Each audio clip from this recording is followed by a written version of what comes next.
with whatever comes to us in life.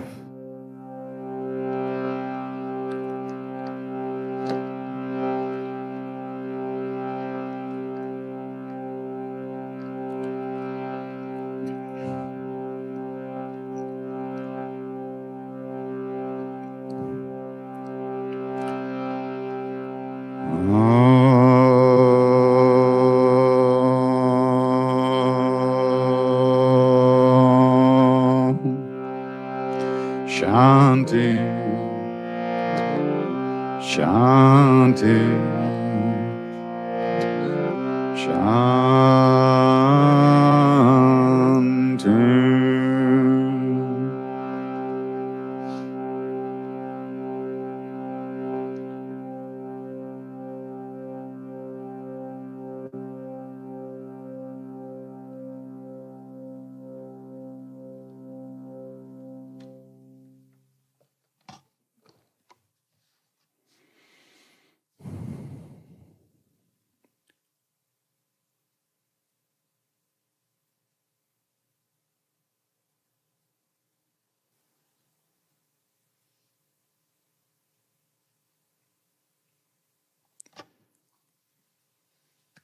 Namaste.